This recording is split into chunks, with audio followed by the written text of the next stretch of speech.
All right, we're on once again from Belize City, G. Michael Reed, and of course, Joe Coey. And up there in the City of Angels, we have Mr. Gregory Morrison. And we have scheduled for tonight special guests. And we really have been trying to get Dickie Bradley to be on for some time now, and he finally consented. He agreed to, but we're having some difficulties apparently getting him hooked up. Dickie is not hooked up to Facebook, and much of this is done through Facebook, though there are other avenues. I believe YouTube, WhatsApp, email. We're hoping that we can work that out, see why it's working feverishly behind the scene. So many issues to cover with Dickie. He's a member of the Constitution Reform Committee. He's a longtime civil servant, public servant, attorney at large. He's a former assistant postmaster general, former minister of government, and also the pioneer of the talk show business in Belize, where that culture has taken off, and every radio station now has a talk show. And I can remember when Dickie was the only show in town. Um, Many will remember the joke of the girl that apparently his signature thing was he had a thing and we said, "Go ahead, Carla." And this one girl called apparently by the name of Carla. And go ahead, Carla. And y'all say, "Well, but Mr. Dickey, how you know I name Carla?" It was a running joke for some time. Joe, good evening. Welcome to the show. Hey man, good evening. Nice being here again. All right. You're in the city, I take it, because we know you don't know where you live from time to time. Um, sometime away, sometime home. All is well. Yes, very nomadic right now. Wonderful, wonderful, wonderful. Uh, Hoping we'll be able to get Dickie linked up soon. Yeah. Lots of things happening also outside of the Constitution, boy, that we can Hmm. discuss. The situation in Gaza Hmm. persists, and Hmm. I don't see how that's gonna have a good ending. Yeah. Yeah. It's not it's Well, not we had one good news, and that the U.S. House of Representatives now have a speaker, Mr. Mike Johnson. He's a um, representative from the state of Louisiana. So yeah. that's one good news. Where did he come from? He kind of like just Yeah, he blew up. snuck in there. Yeah, yeah, He's an yeah. extremely conservative guy, and uh, I don't know much about him because he came from almost sort of the backbench kind Out of, of but they nowhere. said he, Yeah, yeah. yeah, but he did have some leadership experience in the past, but they went through like four of them before they finally got to him. And but the good thing is he had unanimous vote from the Republican caucus, so that shows that there is some steam and support behind him. I don't know what type of leadership experience he has, but he's gonna need every bit of it to deal with that Yeah, crowd there, yeah, boy. yeah, yeah, yeah, Um, yeah. and I know what good news it is because they're able to put the stamp on all that money that they're sending over there to Israel, no? Yeah, and Because I think Mr. Biden is asking for another $22 billion for Israel alone. I mean, all this kind of money concerns me as an American, and also the way I see them using our tax dollars, and the way when we needed things for critical domestic um, reasons, we don't seem to be able to find it. well, But as that's it. soon as this kind of stuff comes up, the money look like there's no stopping it. There's no end to it. It Yeah, just yeah, yeah, and it yeah, just comes up in whatever quantity they need. yeah, yeah, yeah, I don't know. You have homeless people on the streets, yep, yep, not eating. You have healthcare systems that are failing. yeah, I don't think it's the best use of money by any far yeah, stretch. yeah, And also, if Israel was being aggressed continually, I could understand it. Okay, yes, all right, Hamas. put on a raid, but they're not like a constant thing Right, right. where they say, Right. well, we have to, Israel needs Yeah. this money to stop this. Israel is trying to wipe out um, at any cost. I mean, Mm-hmm. with Mm-hmm. I'm saying if you're having a fight with a person and they hold up on baby front there, you don't look Yeah. very good if you continue your aggression.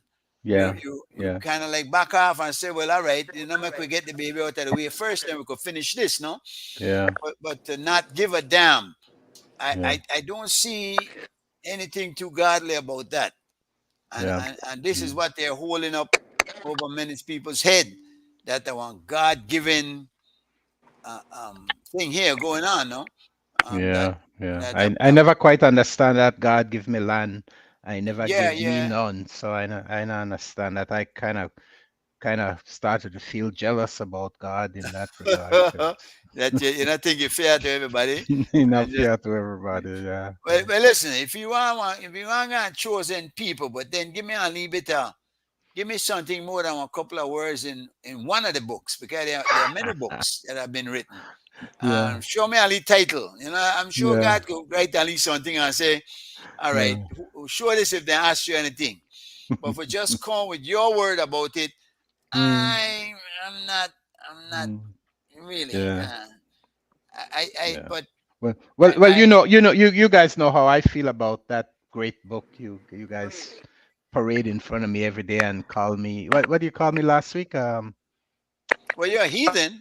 Yeah, We know that heathen. you're Yeah, you're I don't know you're about that, but hey, you don't believe in well, you say you do you believe I in a believe in a supreme being? creator. I believe in a Okay, supreme being. I okay. just don't believe in the way people parade God and use God for all these things and such. Do That's where I you come from.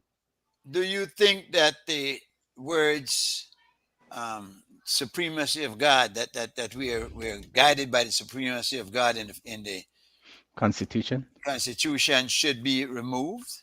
No, I don't think so because I do believe that putting God in man presents us with a good place. I think it puts us in a good place to realize that there's something over us. And I believe that. I believe that we're not here by accident and that all the creation of this world is not just accidental. But but But but what don't you believe? Because we know okay. what you believe. You believe Okay. that there's a Mm, creator. yeah. You I believe don't that we're believe here I by don't believe design. I don't believe that Mary had a baby boy and was um and that baby boy was inseminated to her by a god. I don't believe that. So I, you I think don't. I think Joseph somehow got Shelley baby. You mean somebody sneaky in there somewhere? Well, if it Uh, wasn't Joseph himself somewhere. I'm yeah, no, yeah. I know. We know when you step on a couple of toes, and Joe I himself will know, say, I know, I Joe's know. I bro's the raise, no, and say how far you going this now? No, No, I'm just when I say that I'm kidding, but no, in no, seriousness, but in seriousness, I I don't. understand.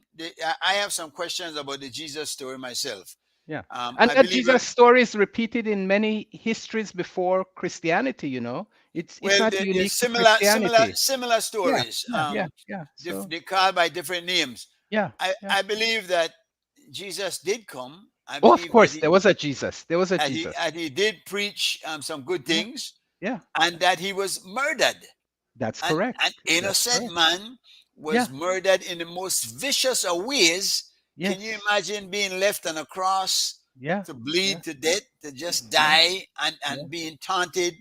Um, Yeah. so, Yeah. and then, But his death was that unique. It was unique in some ways, but there were many people. Crucifixion was a common practice of the why would that not Romans. take nothing away from that?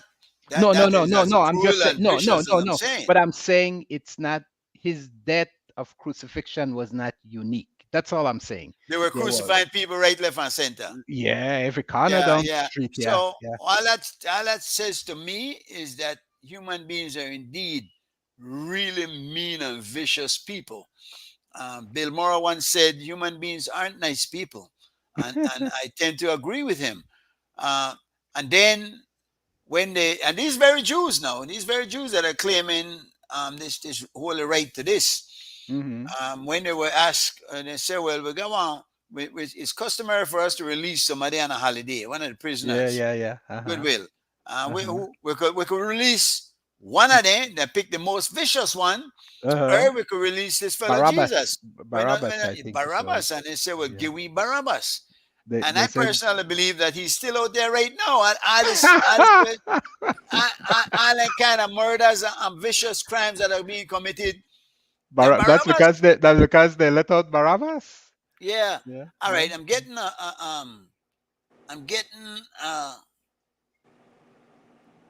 query from Dickie Bradley asking me, "G Mike, what's the link?" Um,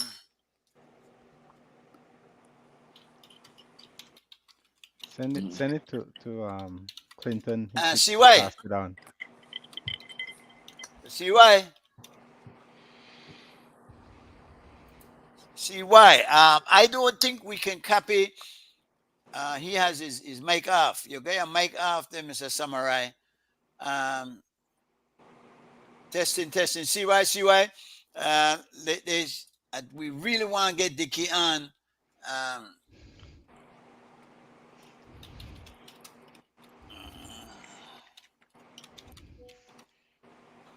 okay. Okay. All right. Apparently, he is feverishly.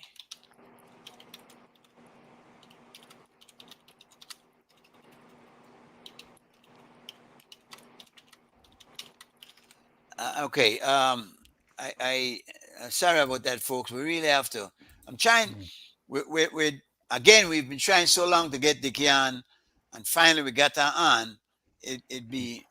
Well, we got him, but we don't have him on yet. That's right. That's right. Yeah. So, uh, but now the whole story about but religion though has been the cause of many problems in the world. It has been of the cause of almost every problem in the world because Yeah. people have Yeah. always used it one way or the other to sort of dominate and control And other human beings. justify Yeah, whatever they don't yeah. Mm-hmm. feel right about doing. They Mm-hmm. feel like if they figure, well, God tell me to do it, we could do it. No. Mm-hmm. But Which we look at countries that don't have religion as a focus, and we still see some of the same strife in maybe a little less, and it's because I don't understand too much about societies like China and Japan and them, but they still had war, and they still had conquest, and they still had sort of enslavement of the classes of people. So it seems like it's a natural and now a human human trait. characteristic. Yeah, some Yeah. people will use the Christian narrative to do it, right? But it seems like one way or the other, the human always try to dominate others, and they use different form to kind of give them the upper hand as the authority. Well, Greg, I believe that human beings have particular traits, characteristics, as you say, and one of them is competition, because Hmm. we have an ego, and Yes. the ego tends to be Hmm. overpowering at times. So Hmm. that is why I believe it's important that we create environment for constructive competition, Yeah, yeah, because if I we agree. don't, then we have destructive competition, because we will compete one way or the other. Yes, You have yes. two girls two guys see a girl, they'll compete. Hmm. uh, Hmm. you're in school, you compete. Hmm. You're in sports, you compete. Hmm. So I think it's healthy, the competition is healthy, but when we let it get out of control, and Hmm. where there's no structure to it, then we Yes. have a problem. Yeah. So I really believe that once we create an enabling environment where, because on the street gangs, it's the same way. That's Hmm. all they do is compete for turf. This one Hmm. against this one, and for the money that's on the street and whatnot. So the competition is an innate part of human Yes. beings, Yes. Yes. and we have to deal with it. But then it's something where we could try stamp out. But we Mhm. have to, like everything else that's No, negative no, and and like you said, it's innate, so it's best to try and promote it in a positive way, right? exactly, So so exactly. so that, You so go, that it has to happen. So let it happen yeah. in a good way, as opposed to in a terrible way where we have so Mhm. many people killing each other and whatnot. Because war is hell. I mean, when when it Mhm. goes like that, and I think the best way we can look at this is to put ourselves in the shoe of those people that are taking that suffering. Can you imagine being in a building and you don't know what at that hour is going to be bombed? Yeah. And at Yeah. this point, it's almost certain that it Mhm. will be bombed because the Yeah. amount of bombs, over Yeah. 6,000 bombs dropped in a Yeah. few days. Yeah. Then they have the other, there's a powder one was supposed to um, dig to your bone and leave damage for generations after that. Yeah. And in Yeah. fact, the Israeli Prime Minister has said that what he can do today will last for generations. Yeah. Yeah. And Yeah. man, Uh, that uh, rhetoric uh, is yeah. Well, you know, yeah, yeah. This is very Well, concerning, everything and go ahead, CY. You talk to somebody? I'm saying, all right, he's getting on to it. He's getting to it. So you guys is good. Just go ahead. You think he's gonna come on? All right, good, wonderful. I okay. think Yeah, so. Yeah, I think so. Yeah. Go all ahead. Yeah. right. Yeah, Have a great. man. We got you. I Um, think, oh, yeah, Joe, go ahead. coming back to the Constitution with the supremacy of God, don't you think that the Constitution should be neutral? Neutral in what way? Well, as much as I myself would like to live the life of a Christian Uh, in peaceful coexistence with Muslims and Hindus and atheists, I would prefer to know that the Constitution did not have to mention the supremacy of God. The only thing when I see the supremacy of God, I do believe in Christian values. That's how I was trained. But I don't necessarily see it as the God of the Christian. I see it as God, as a creator of of all living things on the universe, and not only and not necessarily in the light of how Christians view it. So I don't have a problem with it from that premise in the supremacy of God, How and just as part of the preamble, but not as laws that we're it limited doesn't to. dominate the laws as Yeah, yeah, such. yeah. Not like how, you how have to believe in this Christian God or you have to do it from this perspective, but in the belief of a supremacy of a God. Yeah. but if you look at the purpose of the Constitution, Mhm, do you believe that having the supremacy of God in the mhm, beginning, in the preamble, mhm, mhm. think it enhances the objective and the purpose of the Constitution? I, I think it does. I think it I How does, and how I think it yeah, gives us how something does it greater do than it? ourselves. something to But point how does it do towards. it? Hmm? Huh? How does it do it? How does it enhance? Because Joe, it's a matter of doing the best for the country and doing what is good. The matter of good, and again, if you move, if you add one O to God, and you got good. So I think that Do you believe an atheist can do good for the country? I Yes. believe yes, Okay.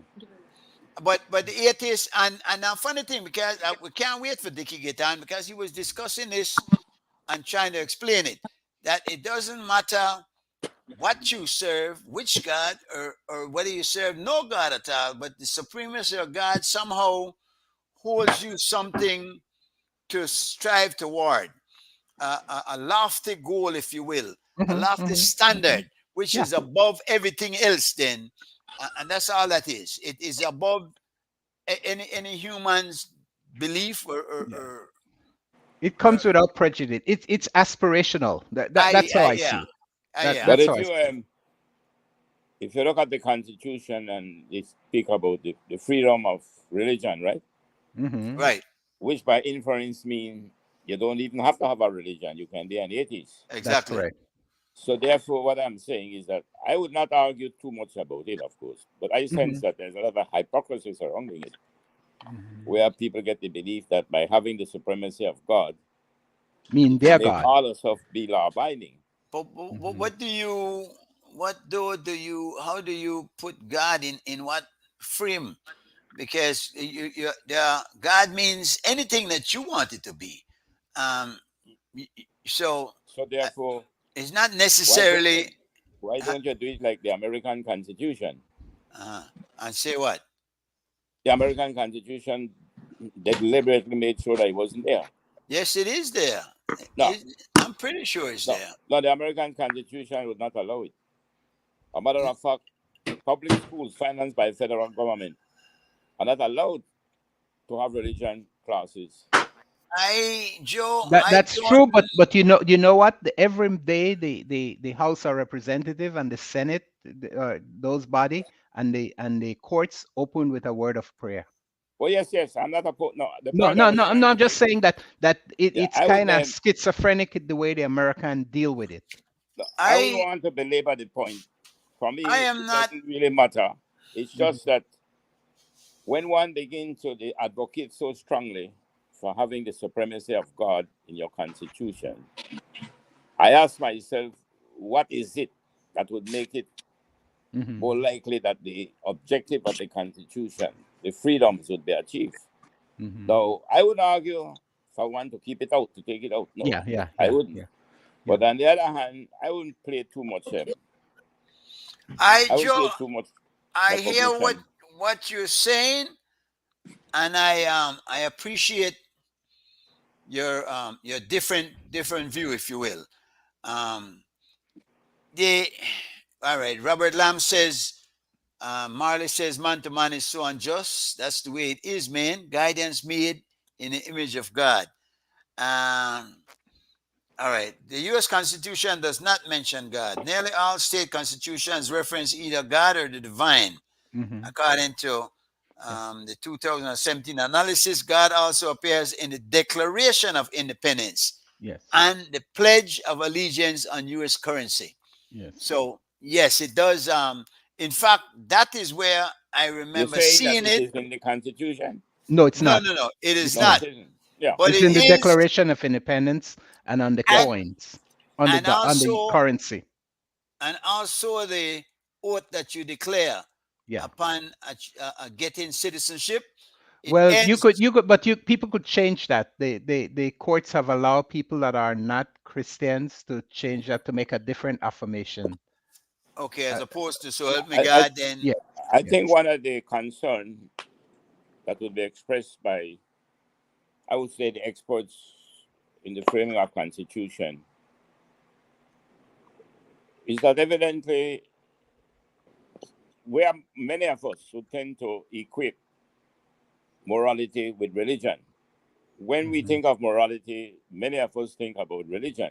When in fact, morality are not and does not necessarily have to be about religion. Exactly. That is taken. Yes, I agree. I thought that they had in mind is that it's not saying and encouraging anybody not to believe in the supremacy of God.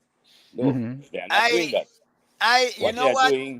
Let me say from me, G. Michael Reed, I believe in God, and I anybody else that don't want to, that is all good and well. I believe though that we would have a better world if we would aspire to that, to if we hold true to that, where we have a guide that we look to, something that is good. Not any. I mean, it would. There has to be some fair, if you will, for doing bad things. But I fully support that. I agree that we have to try to live under principles underpinned by the preaching, of God and Jesus, etc. I support that 100%. My question was only one. Maybe it's more academic than otherwise. But it's thought provoking, and that's not bad. Salam says, "In God we trust." Let me read this. In God we trust and the dollar bill, but separation of church and state. Moses is above the hall of Congress. Sam Dredd said a while ago that if you want to see all the Jesuses, you go before the Bible, and you will find those. But look who's in the house now. Let us applaud this. We finally got after much. Dickie have to get trouble. I don't know. It can't come easy like that, man. It wouldn't be Dickie, right? But let us welcome to the show, Mr. Yeah, Richard definitely. Dickey Bradley. If ever there was a move on shaker boy in our society, I think you would have to be at the top of that list. Dickey, how are you, sir? Can you Good hear night. us? I am finally glad to be into your special show. I can see you and I can see the former Minister of the Public Service and the Minister of Health, my friend Joseph. Are you a Joseph Joe? You're a Jose. No, I only have one color of my coat. I'm Joe. Blue. Is that blue? Oh no. And I can see Gregory Morrison. Good evening, sir. Good evening, sir. G. Mike Reed was explaining your contributions to me today in a discussion we had. Oh, good. Thank you. So I'm glad to be in. I understand that this is a regular occurrence on Wednesday night. Yeah, we've been going for since April of a year ago, I think. Wow, wow, Yeah. that's great, man. That's Yeah, great. and Yeah. don't be a stranger. After this, you're welcome to drop in anytime. Thanks. Dickie, Gregory lives in the U.S. Joe, of course, as you know, live in Belize. You, Placencia to be exact. but not they're between, they're back and forth. You don't know which part you're catching. You may ever catch the States fever, Dickie. I mean, you grew up in that area when people were leaving Belize and going to States. For some reason it bypassed me, but only recently there was a discussion among couple Belizean Americans who were visiting, and I can recall in the discussion, like on Friday evenings, Friday nights. Um, I grew up among elder guys who had been gathering on East Canal by South Street Bridge, and they used to be referred to as the Plum Street Boys because they hung underneath a plum tree. And on Fridays, like on a regular basis, when they eventually relocated to the corner of South Street and Wagner Lane, there was a Bolido shop, and they would all gather around on the stairs, which is on the Wagner Lane side. There was another stairs on South Street side. And like on Fridays, I guess they would have been told, but Fridays is usually when one or two of them would say, why, we might not see you guys again because early tomorrow, they will be going to America through the back. I was a younger person, and when I heard that kind of talking, I was of the impression that you go to what was called Stanley Field Airport or airstrip. There was a bungalow building, and you go off the highway through the least extension road. You go to that, and then you are processed, and you walk out, and you go to the plane. There was one plane or maybe two planes, Tan and Taka, Right. Yes. that were not daily flights in or out of Belize. But my impression was, having gone there a couple of times, is that when they said they're going through the back, I thought they were Get the- to walk through the back of the plane, like the way you would. you, you, you finally figured it out at some point, though, right? Yeah, yeah. Eventually, Why? as I grew up, I got to, and then there were other stories on Wagner Lane. Wagner Lane in the 1980s. In the 1980s, when I was at university, I borrowed a bicycle in the so-called summer, and me and a friend, we rode around the city and could find no street or lane as crowded as Wagner Lane. And one of the contributing factors was that there were at least six, if not seven, alleys which would go from Wagner Lane to Kinnell side. And all these alleys, of course, if you would know, that they were crowded. Very few houses would be the only house in the yard. There would be another house to the back. There would be an enclosure of the houses. I guess from the experience with hurricane, everybody built on stilts. And as the children grew, and there was no regular expansion. There was no filling on any land and distributed to the residents of Belize City when I was growing up in the 60s. So you just like knock up a lee shack in the yard of your parents or grandparents, and there was an awesome amount of people living on Wagner's Lane. So eventually, there were other stories that started to seep back into the neighborhood of persons being caught either at some border town in Mexico crossing over, which was rarely the official go through the back, Mm-hmm. or persons who would, which was more rare, persons who would have been caught when they were on the American side of the river. There are a lot of stories about people swimming across the river with their suitcase in front of them, and there were lots of stories of people in the trunk of cars.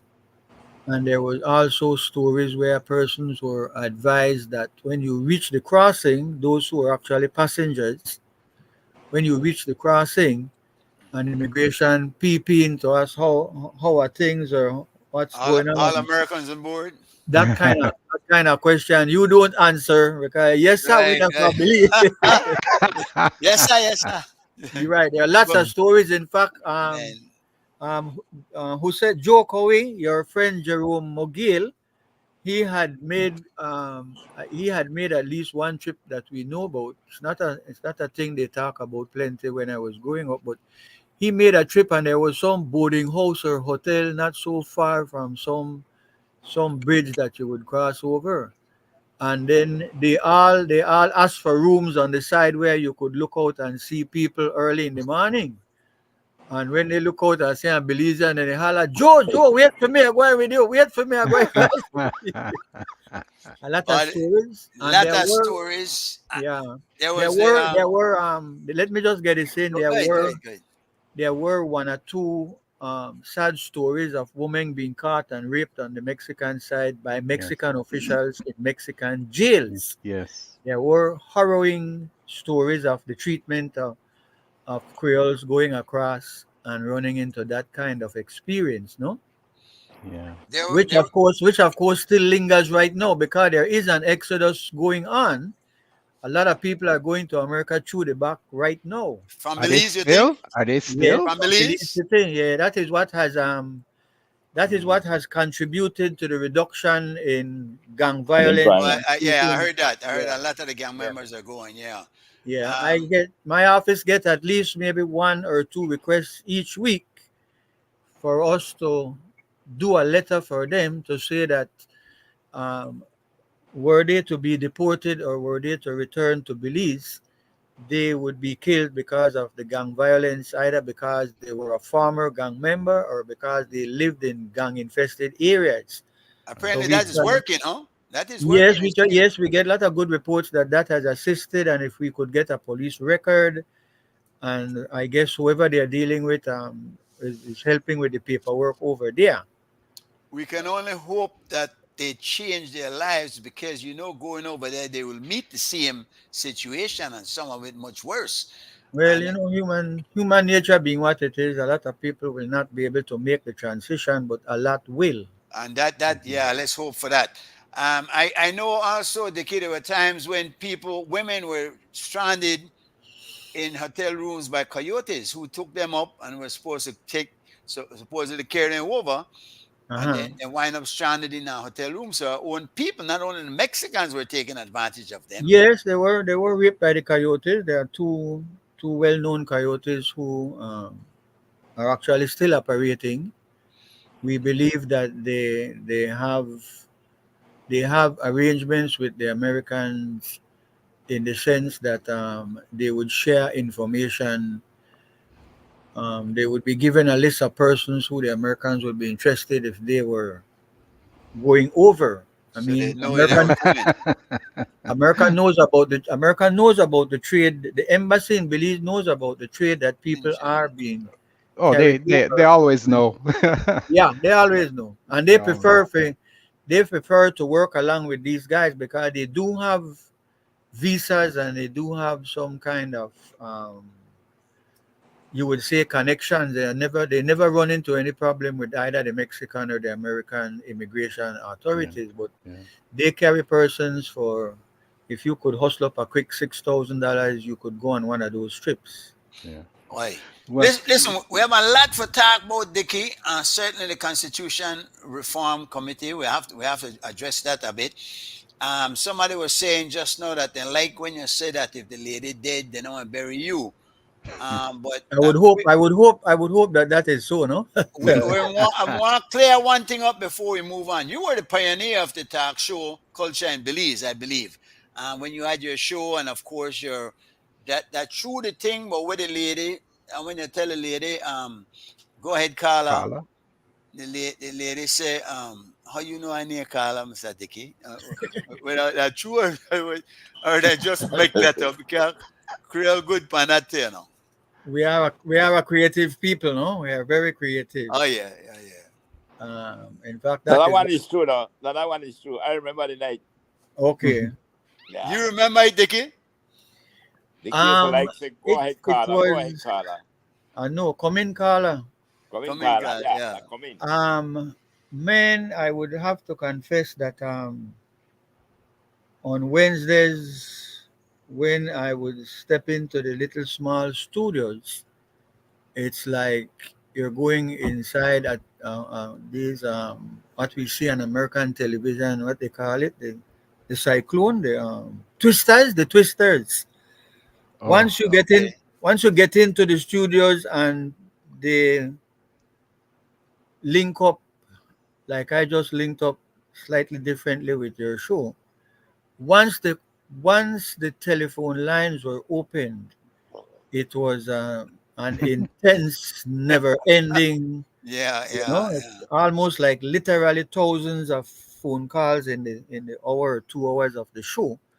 And remember that we also did the Creme Radio Review on Sunday mornings, and then Lascelles Arnold had spoken to Stuart Crone, and I think even offered to get advertisements. And so on Wednesday we were on Creme Radio, and on Thursdays we were on the one-on-one show on Channel 5. And when the Creme Radio Carlene Come In Caller started, everybody working at the Amandala were hanging around because the first show nobody knew what would happen. So when it started, Evan had several runners who would actually now be bikers. They would got on their bikes and rode through and through the city, and they reported that all radios were tuned into You did. Creme 96.5, Yeah, yeah. because for the first time in our history, people could pick up their telephone and call. There was okay. not there was no what the thing where you would call but it doesn't come in, like there was a. Live. Yeah, this was you call and you are in, and that was it. Yeah. Yeah.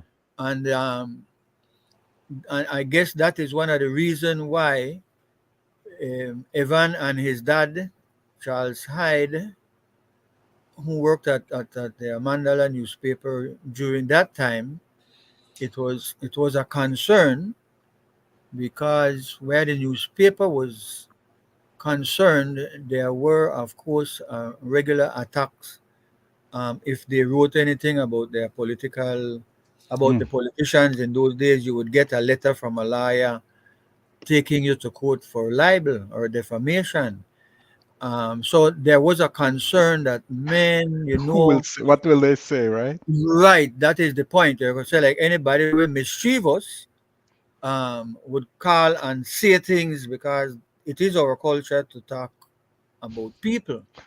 And so one of the other things that I thought I didn't go to university as a young teenager out of sixth form. That is not how it happened with me. I had to get into the workforce. I went to evening classes and eventually went to university as a grown man. But I understood what was taking place. I myself personally had written articles for which a Mandala were sued in order to pay thousands of dollars. Um, So I understood the concern. So we would try to drum into the heads of callers who pick up their phone. And the minute they give you a story or they depend the attack, you have to hurry holler. No call, no name, no call, No, no name. that went that went viral. Yes, That that that and that even to this day, yes, people will use that statement, and of course they know where it came from. Even the ones who yes. weren't around to listen to that. Then you realize now, Dickie, that that's a whole generation since you were doing that. It's disturbing. Yeah, it's Yeah, disturbing. isn't it? In fact, I was taking one of the hosts on Mandala yesterday. Was it yesterday? Yesterday Yeah, I morning, think Dickie. so. Yeah, there was a show yesterday, and the person wanted to get across the one. This is the host of the show, and I was saying, well, no call no name, but still got here calling name. Well, you miss it. Then you miss The the name, yeah, whole is good. irony of it. Yeah, Yeah, but so especially because there is no a revised Defamation Act, which might have some more teeth than the previous but Yeah. one. but in the Yeah. past yet. So hopefully Well, we could look everything, the upon that. eyes have it. The eyes have it. Mm. It As will pass. usually do, don't they? Yes, Yeah. it will pass. Yeah. Yeah, and unfortunately, why did you have a long list to your credits? Politician, attorney general, minister, lawyer, senator, magistrate. Troublemaker. Well, Yeah, that's a I've heard part of that all of one. them. Yeah, yeah. Assistant postmaster general. You run the gamut at the public service. It seems. Um, what area did you like the most? What did you say if there was an area you would have stuck in? Apparently you stuck with the liar thing. I don't know if you could get away from that. They won't let you. But Thank goodness for that because then I can pay my bills and not easily buckle under victimization, which is always rampant. rampant, Yeah. regardless of which party is in power. Um, as you know, maybe I should say this, that recently I have been asked, I'm not a member of the People's Constitutional Commission set up by the government, but I have been asked to make presentations. I was honored recently when Joe Coy attended one for business people, and in fact, he made an excellent presentation from the floor because I want to publicly say that I met Joe Coy through Norman Neal, a former attorney who had attended St. Michael's College in around my time, and I have always, in fact, what is not known as Joe Coy was a former public officer and became a professional, and he still is a professional in the accounting field. That's where he made his first, I think, $3 or $4 million. He's on his, according to the tax people, he's on his fifth. Yeah, right. I hope, I Right. hope But there's no, I hope there's no home invasion as a consequence of this. he Don't come call any he come names. So I Remember, wanted to, no right. names. No names. no, yes, no, I want to pay tribute. I was calling his name yesterday because I was explaining to the television people that Joko is a wealth of knowledge and information.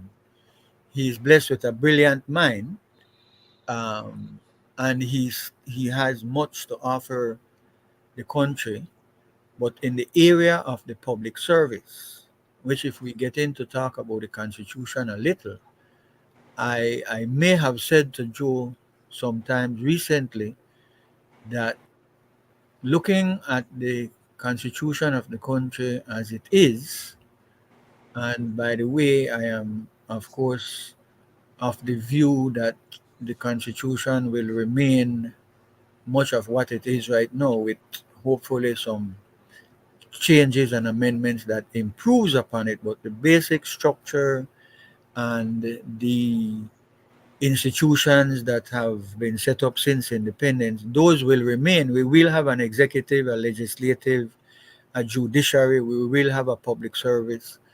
the chapter on the public finances, the monies of the country, that will also remain in the Constitution, and certainly Section 2, which details many fundamental rights and freedoms, will also remain in the Constitution. So the Constitution, I believe, will not undergo any radical change because we don't have radical people in the country.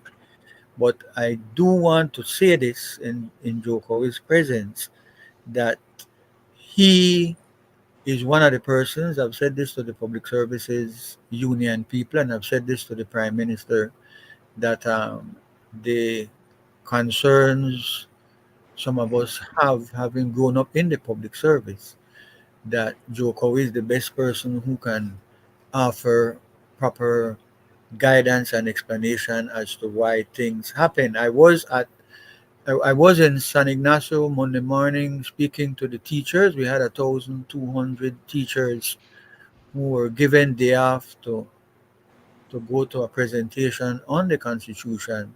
And in fact, the matter was raised about the public service seen to be collapsing slowly. And the person, those, I mean, we're talking to teachers, but certainly they must have family members or friends who are public officers. There is great confusion in our country. Uh, Thanks to Minister Cowie, he had made a proposal to the cabinet of the country under Prime Minister Musa, and it was sound advice and it was followed, but it was not followed through. In that Joe had said there is no reason, and of course I stand corrected, Joe, that Joe is saying to the government that there is no reason why at the top echelons of the public service they cannot be required to function as managers and chief executive officers like what happens in the private sector. That this old calcified colonial view that, oh, you're a permanent secretary and that is it. He had said, I remember clearly, having been a permanent secretary myself, that there needs to be modern management practices and procedures in place, that you need to have timeline, accountability, there has to be terms of reference for persons and so on. The public service at the highest level, persons get the job and they just, it's a glorified clerk at one level, but man, we have taken over the management and administration of our country legally and officially since 1981, and it has been a slow but inevitable downhill where the public service is concerned. And so I say that against the background that because I have been asked to speak on the Constitution in several fora, if I could borrow the new English, several forums, um, I am convinced, I am convinced that the public service has an even more crucial role to play in a young developing nation, because politicians come and go. And now, actually, right now, for the very first time in the history of our country, a popular government winning 26 seats out of 31 has come in, and they have appointed all the permanent secretaries who have been appointed on their arrival in charge of the nation's resources and administration. All the permanent secretaries who are now called chief executive officers, they are all outsiders. Not a single one had any experience in the public service. Can There's the can the Constitution speak to this, and does it? um excellent question need to be posed to the government. There is a misunderstanding regarding the public service at the highest levels. I want to share with you two things. One, The 1981 Constitution provided that, well, let me give you a little quick background, which is only a minute or two. When we got self-governance, self-government in 1964, 65, um, the British kept the foreign affairs and the public service remained under the governor. So we were self-government, we were governing ourselves, but the public service, because of its importance, which we did not fully appreciate then, the public service was being kept isolated, protected from the arrival of local politicians who were becoming ministers and who would have then take on all the authority and power of a government minister. And so when independence came, the public service legally, constitutionally no longer answered to a governor, there being no governor. So it And became worse. Are you saying then, as opposed, it was yes, better? It was functioned better under the British. You're saying. yes, because I was certainly not around in the 60s, around in when self government came. I was a young boy at school, but in the late 70s and well, let me tell you the late 70s quickly. Um, I was actually, I was a secretary of the Public Services Union when the heads of agreement proposals were made public to Belize and sparked some of the worst civil disobedience in our history. Uh, the governor was still in charge. But just let me just tell you, just before that, um, as a member of the Public Services Union, I had attended three meetings with the governor, a tall, slim, white haired man. And these would be that the union, which was called we were public servants, weren't public officers. That came a couple of years after. They didn't like the idea that they were of legally and officially public servants. You're a public servant. That was your title.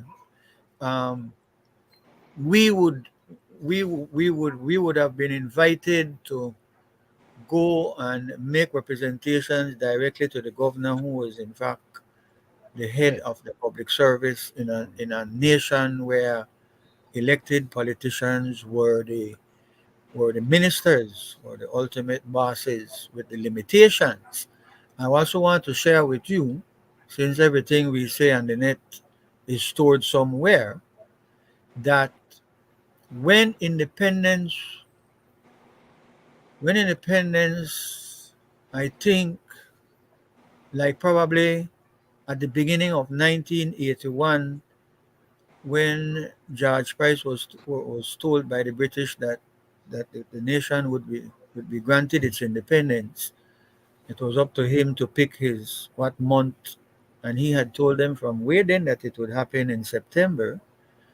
Um, when it started to dawn on senior public officers that independence was a reality months away, they started to immigrate out of the country. Hmm. A number of experienced persons administering the public service, um, in a process where the public service was, as it still is, was a rules based organization.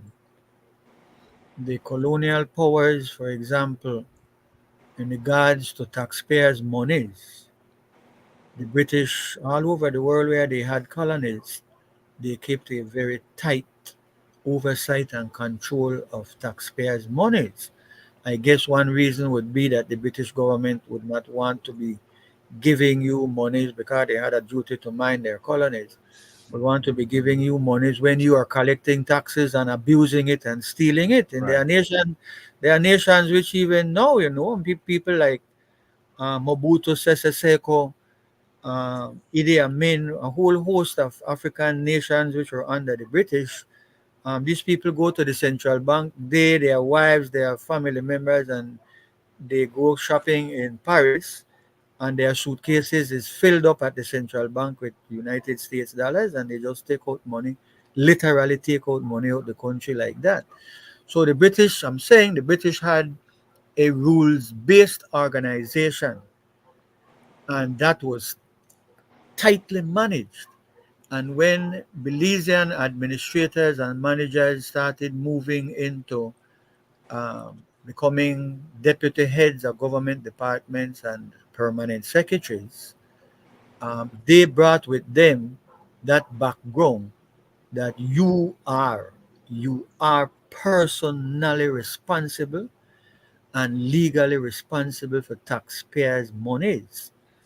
That mentality is now gone because you bring in political friends, family members, and supporters of a party, and they have not the slightest commitment to that principle. They come to assist their minister and, of course, to assist themselves to see how they can hustle, how they can take out money, and they have been doing that successfully. Could you pinpoint a period where this might have happened? Where, under which government, maybe? Well, what would have happened? That is an easy question in the sense that the great George Price, as a politician who emerged as a leader unparalleled in the whole region, Like no other. Yeah. don't take George Price for granted. Mm. I come from an opposition family. My mother thought that she would not be able to raise her family, and she was an X-ray technician at the medical department, and then in the evening she worked at James Brody's on Albert Street. But although I am her only child, you never know this, Joe Corey. You know. Although I am my mother's only child, I have never asked her, but I because I thought I knew. But when I became an adult, um, I realized a lot of things you take for granted growing up. My mother's sister, my grandfather had two children with his wife, and there were two daughters, my mom and her sister. When my mother's sister died, she left behind four children, and of course, her sister would. In those days, we just take those things for granted, but my mom took over the four sisters. So then we were a family of five. My mom was the only person working. My grandfather and his wife. My grandfather was born in January of 1885. And one of my blessings, in fact, one of the reasons I ended up working in the public service is because of him. I had the good fortune, the great fortune of growing up in his house, which he built with his brother at which he completed at the end of the First World War. In primary school, I was the only student who knew that there was a World War from 1914 to 1918, and that there was a Second World War from 1939 to 1945. I know that because my grandpa always talking about those things. He was a lighthouse keeper out at Half Moon Key and for some while at English Key. But at Half Moon Key, during, I'm not sure, but during one of those wars, he and all the lighthouse keepers right down to English Key. For those who wouldn't know, Half Moon Key is the farthest island to the east of Belize. can't be to the west because there is no sea to the west until you reach the Pacific Ocean. But they all those little islands that had and still do, although they are not needed anymore, they had a lighthouse. You couldn't come to Belize without those lighthouses. You can only enter Belize City through the channel at Garf's Key and English Key. Between those two small islands is a channel that comes like a snake. But I'm saying that um, my grandfather built his house on Wagner Lane, which is still standing over 100 years after. But I grew up in his house on Wagner Lane, and he like it was like I was his son, and I learned a lot of things from my grandfather that you can't get anywhere else. And while he was in Belize City, um, in it would probably be like maybe the 1928, the 1920s. Charles Lindbergh flew his historic flight and came to Belize. My grandfather um, was buying fishing tackle and fishing things at Hofias and Hildebrandt.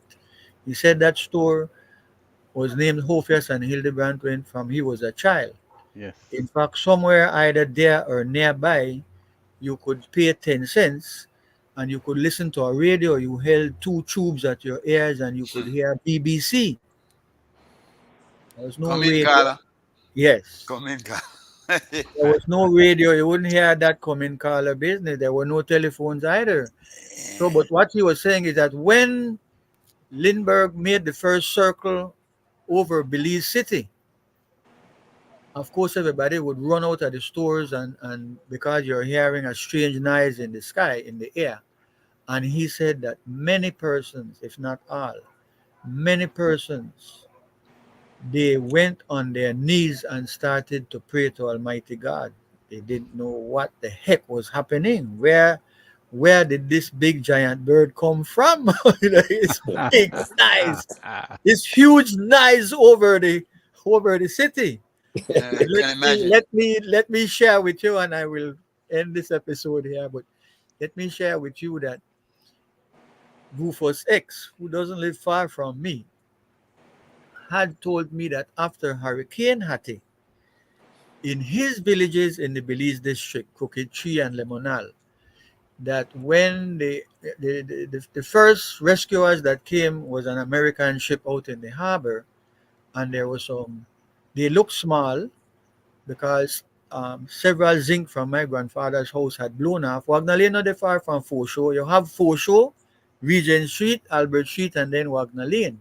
So we could go, we did go and we could stay on the roof of the house and we could see the ship in the harbor. I was a child, of course, but I could climb in the attic. Um, but Rufus told me that after the 1961 hurricane, when the helicopters were circling these areas which were still underwater, or at least the water would have probably gone down low by the time they arrived. But when they were circling to drop foodstuff and to assess the damage, his dad and others came out with their shotgun, not only loaded it, but fired shots. They were shooting at the strange birds that had come out of Invasion, the jungle, invasion. no?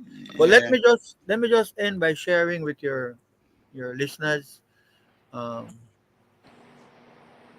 when 1981 and it was clear that independence was here. Uh, I'm going to call name Hugh McCain. I think Joe would probably know Hugh McCain. Mhm. Um, I can remember the name because his wife is family to my mom. Hugh McCain, the guy who came back recently, who was at the weather station. Uh, Leslie. so yes, Henrik Kenrick Less. Leslie. He had Mhm. been promoted to permanent secretary. He was so impressive as a manager of the Weather Bureau. And I can remember E.L.L. Smith because his uncle had a sailing boat, which the sailing boats used to come into the harbor. They didn't park up front of the market like they do now. They would take their their produce and their fish to the market. But these are Belize City fishermen who had sailboats. My grandfather had a sailboat, a 28-footer, which he built with his dad and his brothers, which he named Arrow. So the sailboats would come into the harbor, they would take their poles, stick it in the ground, and then take their dories and paddle up to the foreshore, haul the dory onto the seawall, and then they would go to their houses in tiny little Belize City. So I know who is Ernest Smith, ELL Smith. He passed away maybe 4 or 5 years ago in Los Angeles. All these persons who were career public officers working themselves up the ladder. Nobody come in as no permanent secretary. Nobody comes in as no head of department. That was unheard of. You had a career. In fact, even myself, when I came in, it was still in effect. You had to take an exam for every level. All that is gone. Yes, they have the exams now and so on, but you have no future, no career because the politicians are handpicking all the permanent secretaries and they have been messing with the heads of departments. Now, I want to say for the record that in Joe Cowie's time, in my time in government, that we were able to convince the Prime Minister, Said Musa, with no extra effort, that, and he did it, he took heads of departments, heads of government departments' position were removed out of Section 107 of the Constitution and placed under Section 105, which means that they would have been, and they were, and they are to some extent, you are under the Public Services Commission. When you are under Section 107, you're appointed by the Prime Minister. It's a legal fiction in the Constitution to say that a person is appointed by the Governor General on the advice of the Prime Minister. That Yeah. is just those That's not who true. Mm, know. Let me tell you, Section 34 of the Constitution of Belize, Uh-huh. which has been there since 1981, Section 34 makes it clear that the Governor General shall, which is yeah. mandatory, Yeah. the Governor General shall act on the advice given by the Prime Minister and ministers. So they have no power. No, the No. Governor No. General is like the Queen of the Bay, have no power. They Should have we go title. back to the PS system, Dickie, Sure, it's as opposed to the important. CEO?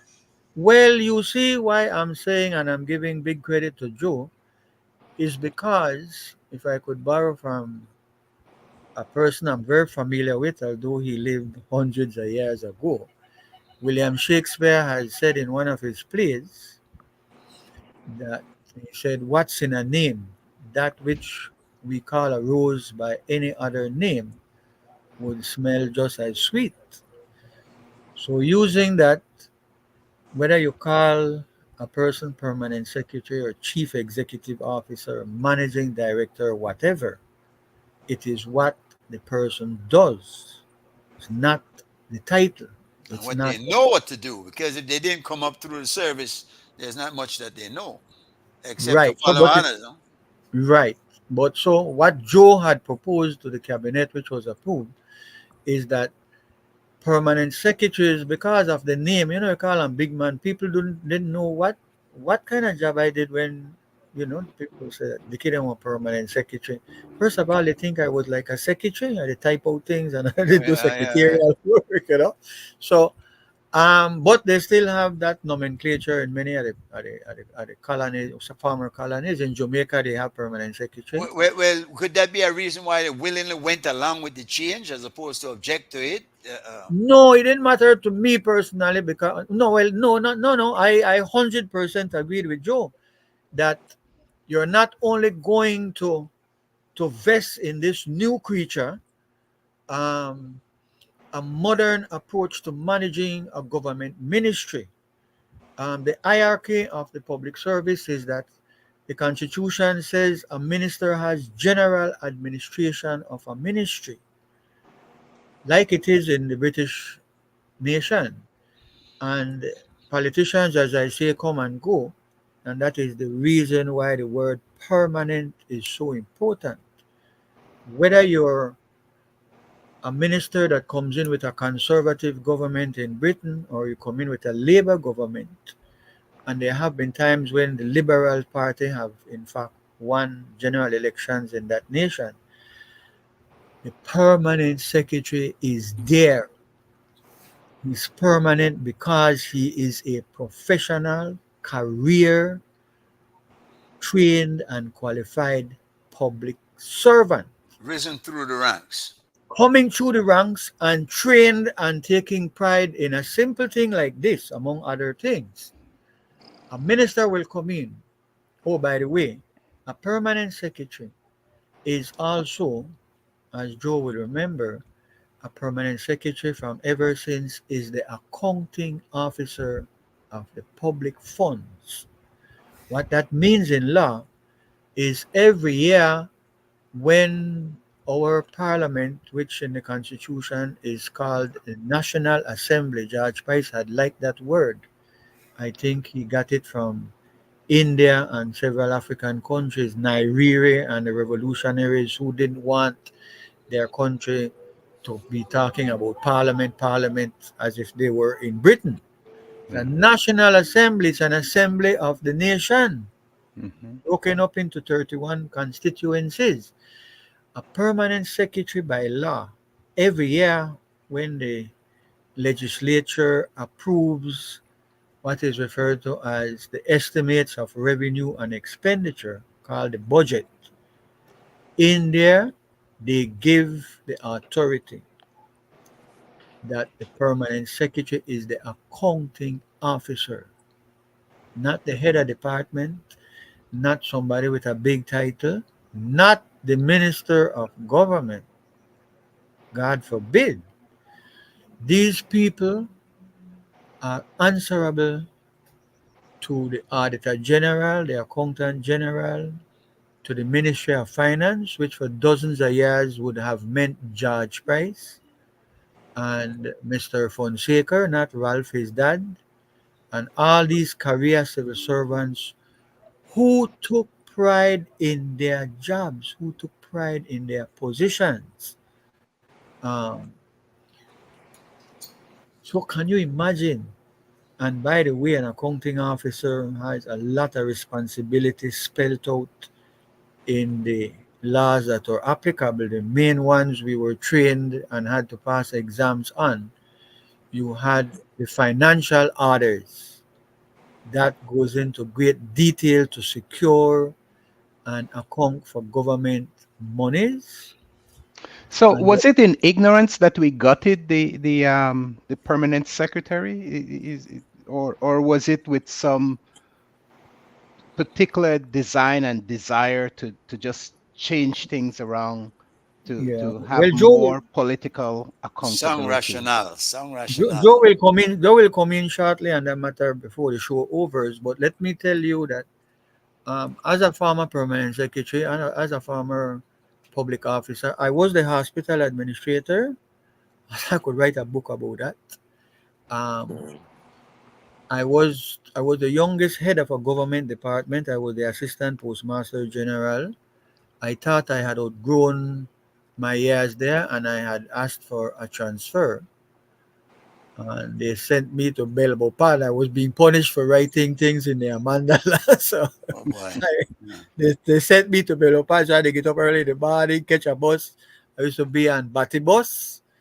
Um, you know the story, Greg, that Mm. uh, a tourist ship by the name of the Leeward, and probably you're not from the sea like myself and Joe. Joe have a boat too, you got sea blood in, huh? Oh, The leeward, and windward. It yes, was. yes, yes. Windward is where the wind is coming from. The leeward is to the back of where the wind is coming from. So a Yeah, ship came to Belize.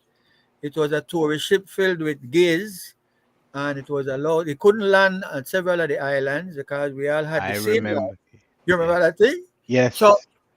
the leeward came, and the television had already been here. I think this would have been maybe as late as the 80s. And of course, a lot of religious people went out to to pray and to protest, because you know the famous story of Sodom and Gomorrah. They feel like, oh my God, we're really tempting the Lord our God to bring a shipload of Sodomites into the country. Bringing down the So wrath of God upon us. the full wrath, my boy, Yeah, the full yeah, yeah. wrath. So they were out there. I remember one preacher, Garden, he took his German Shepherd and he was trying to get the dog to bite these people as Come they off of the came. ship. Yes, as they came on the pier. The ship couldn't come. The ships can't come direct to the mainland because the water is shoal. But I wanted to just share this joke because it's etched in my mind. On the television news, the cameraman and the reporter were able to capture a situation where the tour guides are explaining to these persons who, the tourists, let me use the word tourist. Sodomite is such an ugly word. Was explaining to the tourists that we only have two buses that can take you if you wanted to see the zoo or you wanted to go places. And the guy said, we have Gilhari and we have Bate. And man said, We want Batty. we are take Bate. He said, we Yeah, Dickie. Let's go to the Constitution, Dickie. yeah, Is it? Let me ask you the primary question in primary. everybody's mouth. Do we need to change the Constitution? Yes, yes, of course. The Constitution is a law. It is the supreme law. It's a law unlike any other. I'll try to explain that in 2 or 3 minutes. But um, laws, the regular laws, the 300 and odd chapters and thousands of pages of laws that we have like anywhere else, laws are reviewed and revised on a regular basis. The laws now governing the country is referred to as the Laws of Belize 2020 edition. Mhm. The one before that was revised in 2011. And laws are revised on a regular basis. Your But constitution, let me ask you before you get there. The laws are different than the Constitution, though, aren't they? of Isn't there a course, difference here that the Constitution have an overriding governing yes, policy, whereas yes, the laws are specific in the application of the areas where they go. yes. Um, so, But a but law, but a law is a law. so we A need law to is a law. change the laws, but do we Yes, need to change the Constitution, though? yes. The constitution is, for want of a better explanation, the constitution contains 13 chapters. Right? It is a law. We're just saying that how at the suggestion, the proposal by Joe Cowie, the constitution was amended to replace the word permanent secretary with the words chief executive officer. Mhm. We have made 10 we have made 10 amendments to the Constitution of Belize. It's a living document because it applies right now. So you think we should change that back to PS? So you've said that. I am not, I quoted Shakespeare. I'm not stuck up on what name you call the people. I would want them to The finish the work structure. Joe had started Yeah. by providing terms of reference. What exactly does a permanent secretary stroke CEO? What exactly does he do? What are his terms of reference? How do you hold him accountable for the work he does? What has happened over the years, gentlemen? And I see no females. What has happened over the years is that um, the permanent secretary, because of his closeness to a minister, the permanent secretary is no longer seen and no longer behaves as a coordinator for the various departments under the ministry. He's just a coordinator and a facilitator. They For political become agenda. right. They become the overlords, and their agenda is they have no interest in the public service matters. Yeah.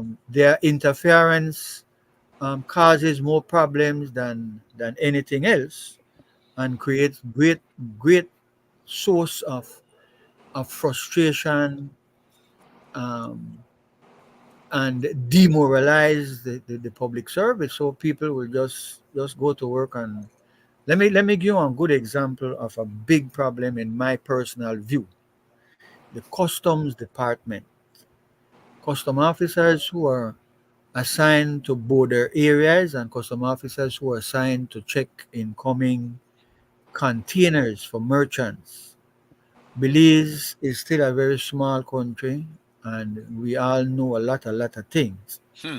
Customs officers have a minimum of 8 massive houses, mansions. Mhm. What is the word? There's a word where I say like they have, and they're not boarding house. I'm searching for. They have places where they rent out nice apartments. Um, B&B? they have several vehicles. They have several vehicles. Where's the accountability though? Because that's None, simple what it is.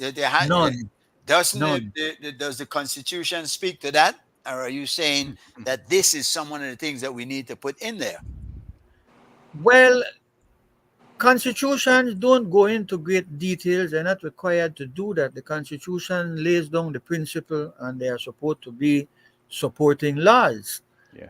Right. An excellent example is the law called the Finance and Audit Act. That is a law that deals with some of the things we are talking about. But why That is for it the not first, dealing with it, Dick? It's there. The come law is again? there. The laws are Yeah, there. Why are yeah. they not enforced? Because any law, any constitution is only as good as the people who are required to implement and to uphold it. And the problem we have is, I think Joe and I are agreed that if we do not, if we do not have if we do not have political reform, there is a female on my screen. There are a number of females in the Oh, audience, sorry. and you said you Well, we looked are at talking Sano. about, Let us yeah. be clear, we take Gil Harry bus, as far as I know. So we not going we not worry about that part. Eh? Okay. Um, but we have females in the audience, and we Okay. just don't have a particular female as a host right now. But sometime in the Okay. future we will. But if But they, again, this gets to yeah, the part with the PS and the CEO. It's yeah. not necessarily who the person is that's there, but actually the function and the work that they do. Well, actually, it's the two things now, because we have moved away completely from having career public officers to career political officers who have a different agenda. Okay. I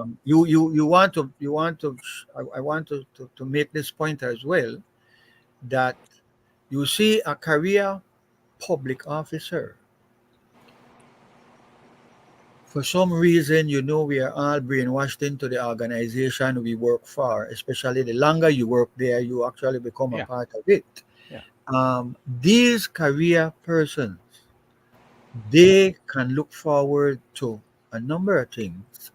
A big one being that when they retire at the age of 55, they have a gratuity and a pension to look forward to. That is their pot of gold at the end of the rainbow. A person who comes in with a minister who may not even last out the term of the office for a number of reasons, even the minister may not last out the term of office. Ministers are, in fact, a part of a system where the prime minister can, after a couple of years, see that a particular minister is more competent and capable in a different ministry, and that ministry might require some degree of management and administration. But so I would not want, as the public service union and as many persons are of the wrong view, that if you change back to the word permanent secretary, we will somehow or other go back to the golden Yeah. days. That is not. It's the system. It's the Said Yes, system. this. It's the system. system of No, how they get to that position that's most important. but Yes, Greg. certainly you would have people in there more experienced and again who have come up through the ranks. But you're saying that right now, the way it stands, that those who are there just trying to get as much as they can while they can, because they're not sure how long they will last there, as Yeah. opposed to when you had as an incentive this A culture of gratuity, service. and more than that, the gratuity and the pension at the end of your term, You have Yeah. something to look forward to, so you don't really have to accumulate all that wealth. Uh, um, is You're there? also talking. You're also talking about. Um, we are talking about different a different culture, a Yeah. different era, and different type of persons. Yeah. When I was a child, my grandmother is related to the Malas. Um, Mr. I can't remember his name offhand, Joe, but Mr. Mala, who became the Auditor General and Barney, chanced that's Barney. Barney Mala. Oh, Barney. Barney Mala. Oh, Yes, Barney Mala in 1981 during the Heads of Agreement Days of Rage. I saw, for want of a better word, I saw my cousin. He's a big man and I'm a boy. I saw the riot squad. They trained their guns on the public officers who were out. Mr. Mala, his office was right behind the treasury where they draw the Bolido. They came out and looked at, they were looking at us stoning Radio Belize. Radio Belize was an institution of hatred and lies. Um, and eventually Nuri Mohammed and Sandra Kowe and several others were able to get into the building because of the mayhem that had happened. Um, but my quick point is just that, in fact, they fired the tear gas canisters into the crowd of mischief makers and rioters and what George Price called at the time. He didn't say dissidents, but he had a demeaning word to use against persons who opposed him. And Mr. Mala was shot in the head with a tear gas canister, and he didn't fully recover. Um, he came out of hospital. He could walk and talk, but he was never the same person. Um, but so it's a different era. As a child growing up, we saw these people with their mostly white shirts. They would Dickie, have, yes, Dickie, does the supremacy of God have something to do with that? Maybe that people look to not only the laws but to God to hold them in check. And we had this discussion before you came on because Joe felt that it was necessary to be in there. What was are you? not. What's your thought on that? That Um, well, we were more religious back in the 60s and 70s, and that might have certainly been the difference then in what we're it's doing. one of the difference. We had a smaller community. These people were looked up to. They were shown maximum respect because remember that the only game in town was the public service. There was nowhere else you could get a good job back in the 40s or 50s. You were either a member of the laboring classes or you're a member of the public service, with a few exceptions in private sector. So they were looked up to, and they did take pride in their jobs. And you would not hear what you are hearing now. And of course, the budget was much smaller. My boss, the Postmaster General in the 1970s, I think was getting something like $5,000 a year. Hmm. $5,000 a year. A custom officer, they get $50,000 one night for one container. Oh, Mm. yeah, yeah, Mm. Yeah, yeah. yeah. So it was a different world. But I Yeah. take the point of the British, who have hundreds of years of experience. You must have in place rules and procedures and checks and balance and oversight.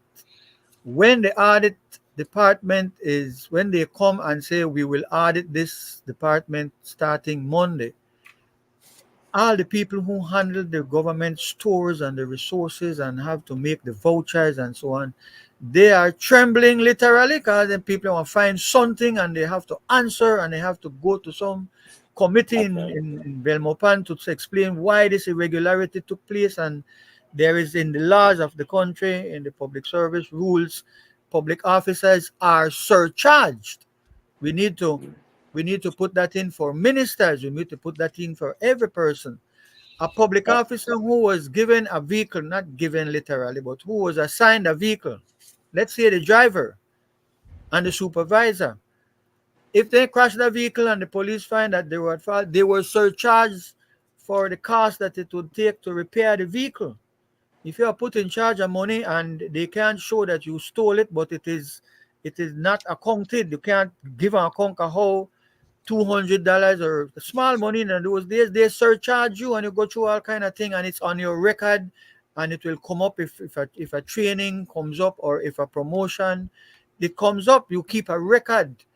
There are people who their job was to make sure that the system is working. How And it, can and you it was have working. It was it? working. It worked. It Yeah, I worked. yeah. am. Yeah, Joe. Maybe I could just come in here a bit, Dickie. I thought you have given a good account of yourself and a good account of the years of your public service life and after. I came into the public service in 1961, just out of college.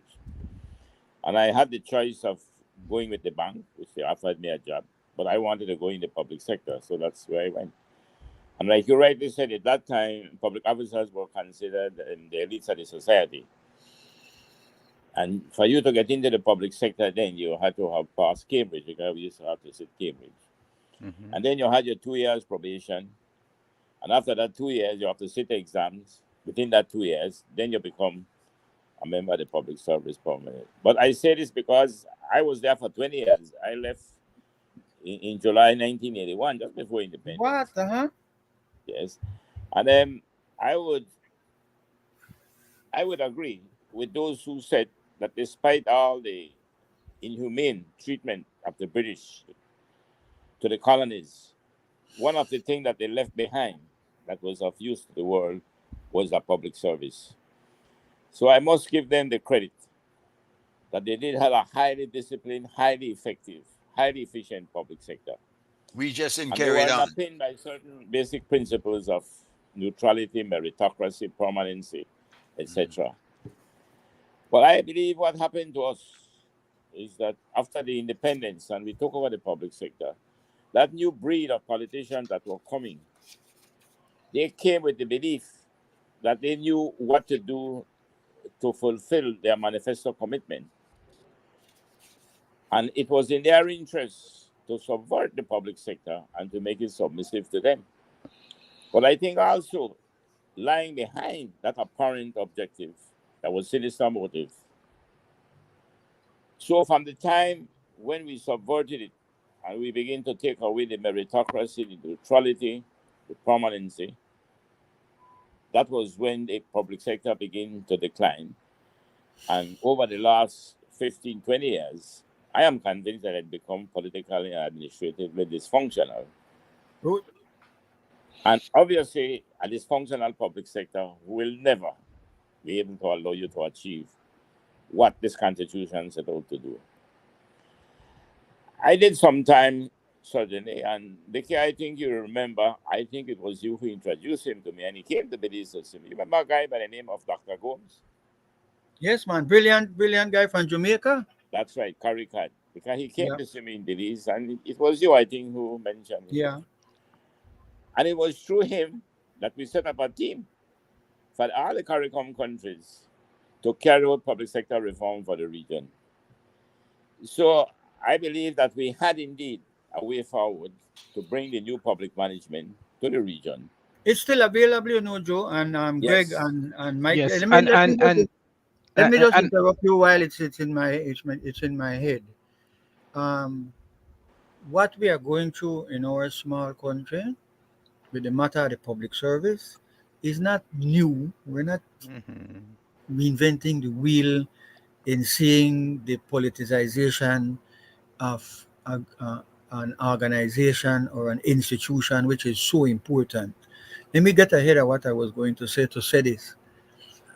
The public service. If we can get it right with the public service in the country, I believe as much as perhaps 50% of the problems we have in protecting the public purse, in protecting taxpayers' money, in making it very difficult to waste, to steal, to embezzle, to have bloated contracts. If we have a good public service, we have the kind of public service we would want, which is still in sight, is available. It is, listen, I've been a public officer for a good, Joe said he was there from 60s to 80s. Um, I I would have been in the public service from sometime in the 70s to after independence when I got study.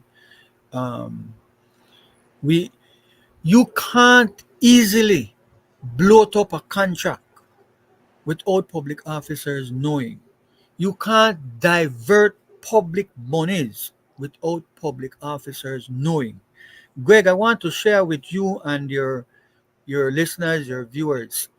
Um, it's unfair to blame politicians for everything, but the dishonesty, which is a part of the modern world we live in, like the thief bad the Britain and America, nothing corruption. Oh, of course, Nothing it's not corruption unique. is It's not unique to peculiar. Belize, Yeah, By more and they're pronounced not with we they're when I not can't afford devoid it. of it. Yeah, Yeah. yeah, man. yeah. So the thing is, I'm glad you brought up Dr. Gomez, man. Um, the University of the West Indies has has a faculty that deals with public administration. Public administration is almost like a science. You are taught. As a matter of fact, the university had asked me to teach um, the areas in law that has to do with public administration. For years, I taught many public officers who, like Miss Sharon Fraser, I can remember we talking the other day. She went to one of those courses and eventually gone to another, and then went and studied law and became the chief magistrate of Belize. Um, the public service, I want to say, is a rules based organization, meaning that nothing can be done without the authority of the rules and the laws. This harum scarum business will happen. Let me give you an example of the theft that take place easily. In the last administration, and it's probably not peculiar to them, but they were in for 13 years and corruption really gone through the roof. Take a simple way of stealing the government like this. You the driver, can go into the department. Remember now, the driver is is one of the minister's main man. He get a job because the minister want the driver come from for him constituency and from for him thing. So he goes in and he tell the public officers, the minister want change the tire on the vehicle. They make out an order and give it. That couldn't happen in our time. Somebody will come outside or they will send the vehicle over to public works and they will certify that the tires there. Then But, but, but the time for change, the time for change then. I So can't see how that can still this, happen though. so listen But to Like, this. Hold on. uh, You go through that process and you go through that with everything. You Hmm. don't Nobody not take in the last administration. A man take the government order book. They have a book where you make orders and you go through a whole process. He take the order book and he buy X-ray machine for the hospital, which stayed in the yard and they didn't even break the box board for look and see what they bought because they know they buy something when not good. They bought 3 X-ray machine when not work. They can't work. Hmm. And that is bought and the money is shared up and nobody no you that could never happen. Dickie, Never. we So want. listen, hold on. Yeah. Listen. But yeah. Go ahead. When you had to go through that process and you go to the store and you pick up the tire and they have to give you the invoice and you take that back to the office and so on. So here we go on, my boy. In the last administration, and this is not to say that the coming in of the new code, all that stopped. In the last administration, the tires go from the store to whoever they sell it to. No go up on the vehicle. In the previous one, you had to put it on the vehicle, you had to go to public works, you have to come to the finance officer in your department or ministry for them to say that 2 new tires are on the vehicle. Because they will have to sign confirming the invoice that the tires are. And that is happening throughout the institution. Now listen to this. The Constitution, I believe, says in the chapter that deals with finance. Doesn't make a lot of noise over it because the Constitution lays down the principles. The Constitution, chapter, it's not 9 deals with something. The chapter starts off by saying that government monies are all to be placed in the consolidated Fun. Funds. right. Every money that comes to the government goes into the fund. Why? The accountant general has that record that $10 million was donated by Taiwan or you sold a land to somebody, the government sold a Yeah, large land, they need yeah, to know the monies. yeah. All right, listen to this.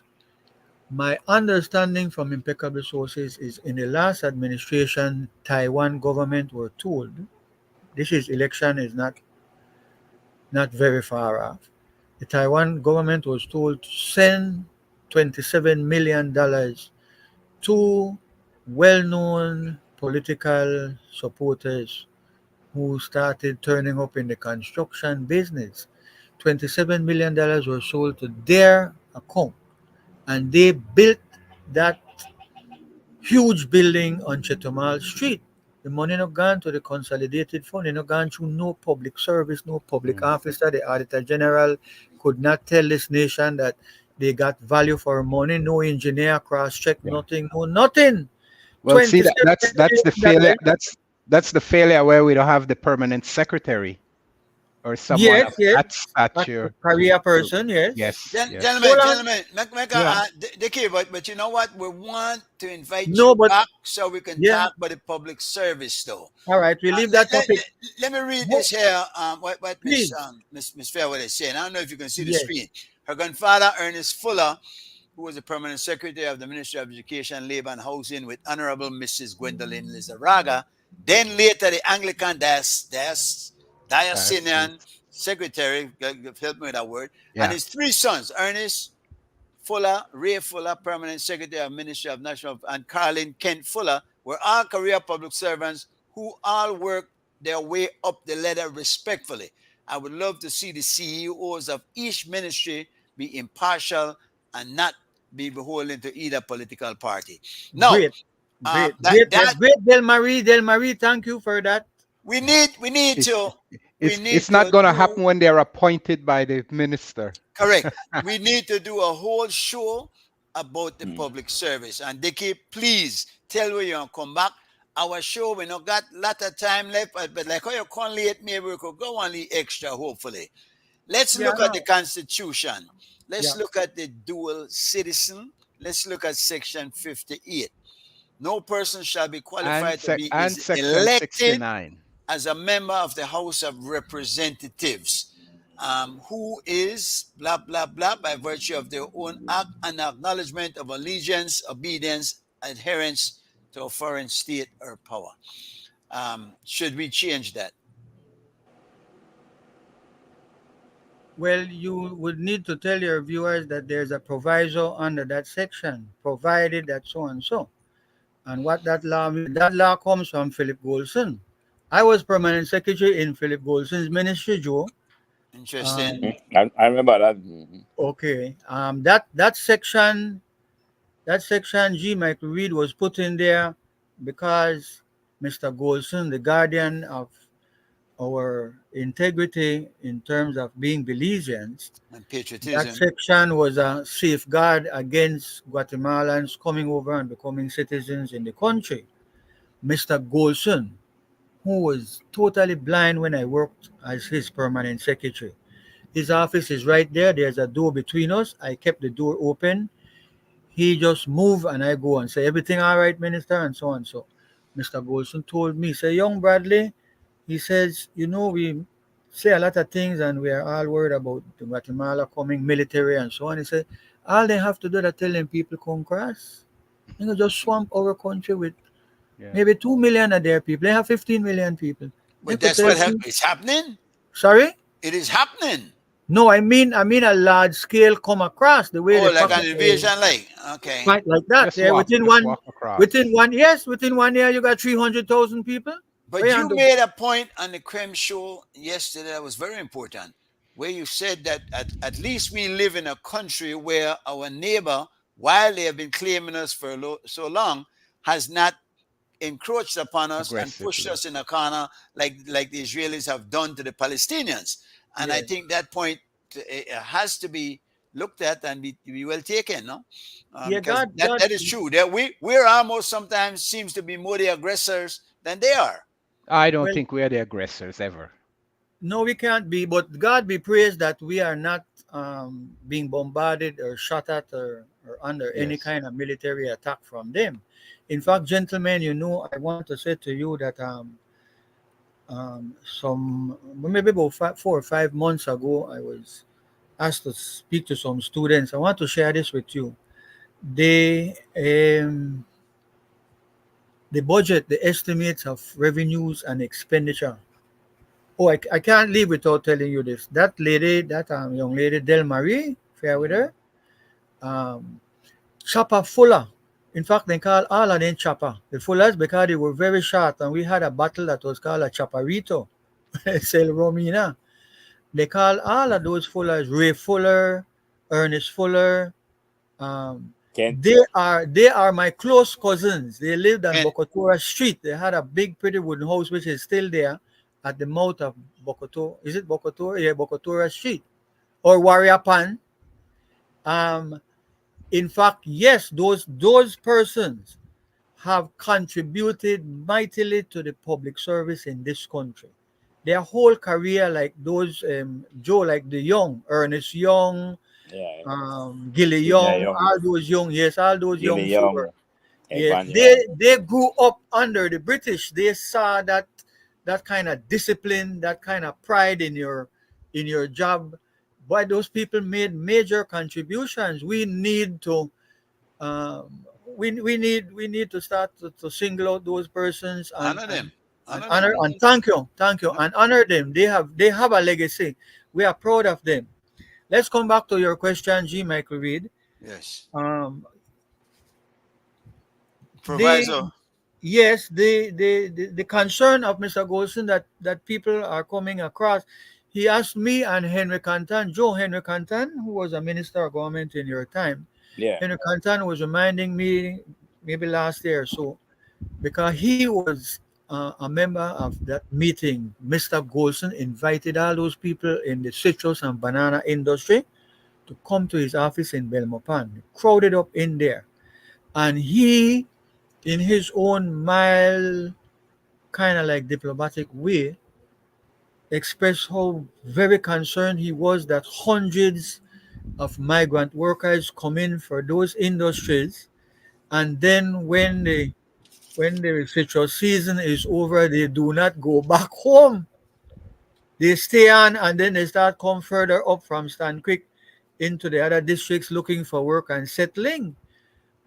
He was very concerned that every year, literally 500 migrant workers get a work permit for a specific period, get a visa for a specific period, and most of them do not go back. They melt out, and then these banana people they ask for another amount of visas and another amount of work permits. It was like he could not believe that that is happening, and that most of these migrant workers were Guatemalans. And in fact, that thing in that constitution was Mr. Golson's concern that we sit alongside this mighty neighbor. And so I want to also shift gears and tell you, looking at the current budget, the army has about 70 odd $1 million for 1,000 soldiers. That is a sick joke on the country because we are very poor, and $70 million can go a long, long way each year. In one term, 70 million times 5 is $350 million that can give free education to every young people in this country They and do change. other things. They're We changing are a zinc in a fool. building. Yes, we are a foolish nation that just because we want to have soldiers, they can't hold back Guatemala. Guatemala current soldiers, not counting their reserve, is in the 30,000 soldiers. So there's this is not no, I don't want to go there, but this is not no Battle of St. George's Key where people can beat 32 battleship with Pocono Boy stick. We have to be realistic. Maybe we could invest a quarter of that money into a volunteer process where I'm giving you a scholarship to go to sixth form. You give me back 2 years as a volunteer soldier. You don't We think we need an can't. army? You don't think No, we wait, need what an they do? What they do? I see. Yeah, you have a point. I'm with you on that. All right, But, listen to but this. along Listen to that this. line now, Yeah, yeah. before because we are out of time. The 10th of September, and you spoke about the St. George's Key situation, celebrated on the 10th of September. They have released the list of holidays and whatnot. It will instead be moved from the Tuesday to the Monday. I listened to the minister. He said, "Oh, they not move art. They didn't move Emancipation Day because Yaya Marine have been quite vocal about that. Is it that we don't have enough people vocal about the tent? And is there a deliberate, as Channel 7 has suggested, deliberate effort to discredit the tent and to get rid of it altogether? Well, I can't speak for the government, and I don't want to speak for them on whatever good intentions or bad intentions they have. Before you even come off, I'm going to send you, and I want you to send it to Greg and to whoever else is interested. The the so-called Battle of St. George's Key, the two of the key actors was Colonel Barrow, who was sent from Jamaica to boost up the forces here, and a Captain Moss, who was actually out in the harbor. And they put together a report. Moss reported to Barrow, and Barrow reported to his big boss in Jamaica, and that report went to, I think, Lord Balakar or somebody in Britain, and they actually reproduced it in the London Gazette or London Gazette Times a few months after the September of 1798. And so it gives us an insight into what these men claimed occurred. Now, I want to just say this, Greg, because you're in the United States. Um, that grandfather I mentioned to you, my grandmother was close relative to Mr. Chapa Fuller, Mr. Ernest Fuller, and his dad, who was at the St. John's Church all his years. I think he was in the 90s while he was still serving St. John's Cathedral. My grandfather, he was born in 1885. I have a picture with my grandfather and all his sisters and his dad out at Half Moon Key that somebody, when they went with the governor out there on a visit, they took a picture. I did not get it or see it until after my grandfather had died. Um, but my grandfather's father told him, and they all accept that story. And my grandfather told me over the regular protestations of my grandmother, who marched in the tent and as a child carried me along, now left me home. I was the one taken on the parades every year. I was the one that back a stool on my shoulder when my grandmother go to all NIP meetings and all UDP meetings because she couldn't stand up very long, but I missed no meeting. So I'm giving that background because I want to very quickly say this to you that my mind has been deprogrammed from I was young. The other story is that there is no denying that the they're not battleships, but the ships came with a large contingent of soldiers. I think 2,000 soldiers or aboard the various ships Spanish. that came. Yeah, a large amount of ships came, Greg. They could not come through the The channel reef. between English Key and Gulf Key. They were coming from north, from Mexico. And they would have their own charts and their own knowledge of where deep water and shallow water is. They came through Key Chapel. They anchored in the vicinity of Key Chapel where the water was deep enough for them. They could not come directly to St. George's Key because Joe can vouch for this for me. We have a place at St. George's Key. The water is shallow. Look, they are not more than 10 feet. And so they came, they anchored, and I think even they confirmed it. Certainly the Baymen confirmed it. They rowed their boat onto the island and found that it was not only uninhabited, but that the Baymen had dismantled the vats and dismantled anything they could dismantle so that they would not be able to use that as a base to stay there and then try to control the harbor.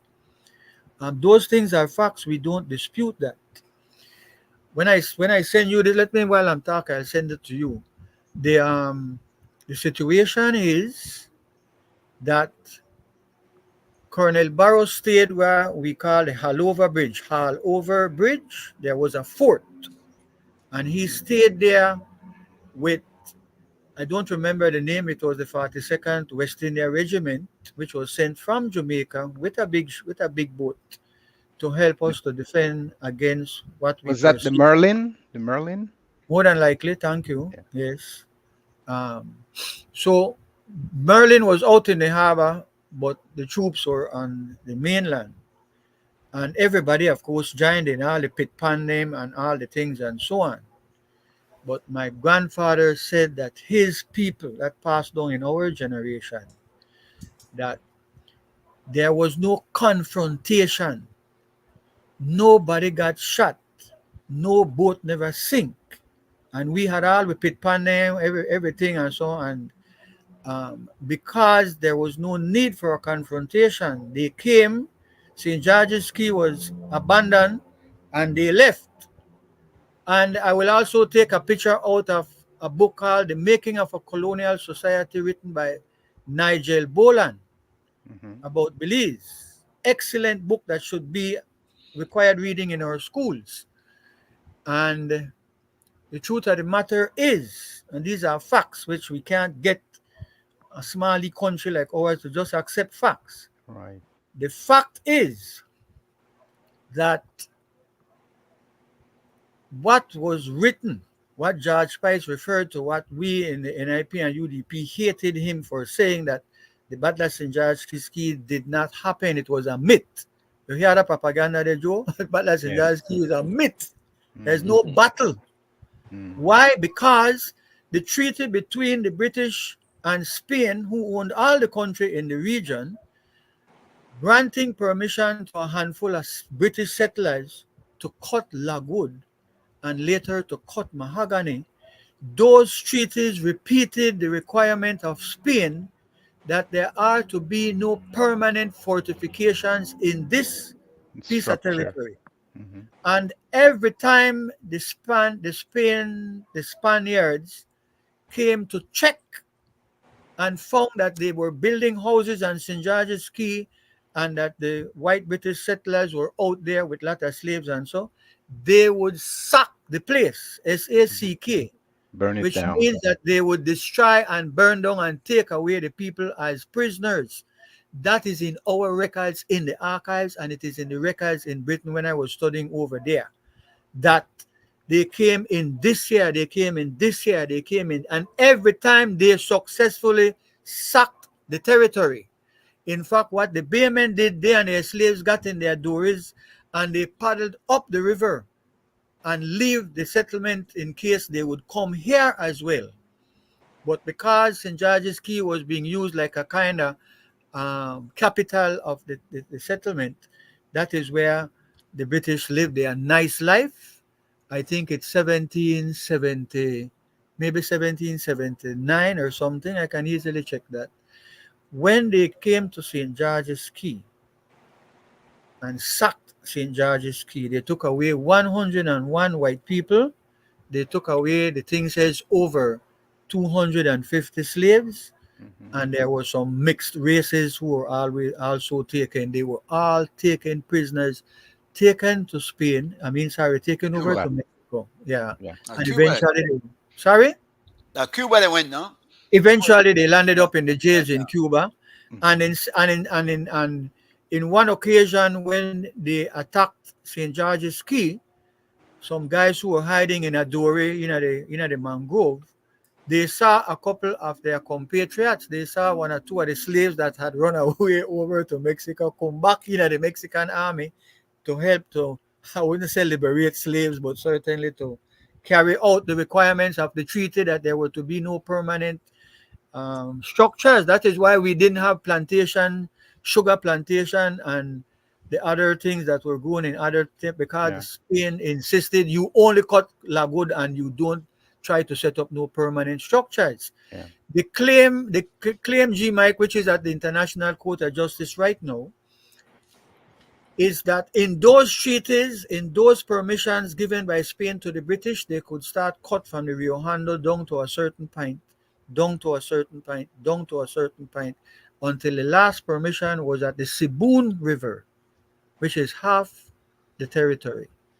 After that, there were no more permissions and anything. And so Guatemala is saying from Sibun downwards still belongs to them. Their claim at the court might be for the whole of Belize, but that's just a legal trick. You go and claim as much money as you can And in a get some lawsuit. at least. At least if you get Right, some, you'll lose. Yeah. right. So we are the way how both governments have behaved over the last several years. It sends a kind of signal that they have they know more than we can. They don't share information, but they behave as if they don't have a problem with Guatemala taking the other half of Sarstoon, and But Guatemala has been behaving like it is theirs. mm, It's unlikely that we will lose any territory. I don't see any court giving away territory in this modern world because so many countries have border disputes and claims. It would open a Pandora's box. You don't. What is the value of Sarstoon? It's a tiny island. I think it's probably like 65 acres or some small amount of It acreage. is, but it is sitting on the Belize side of the river. If you look at the drones and you look at the Google satellite pictures, Mhm. it is more over on the Mhm. right hand side or the more well, southern part. the deepest channel But the runs deepest part around. of the Yeah. channel runs around it, so it's in Which is the our part. border. Yeah. Yeah. Mhm. But then can we say this that and I will go back and try to check as best as I can.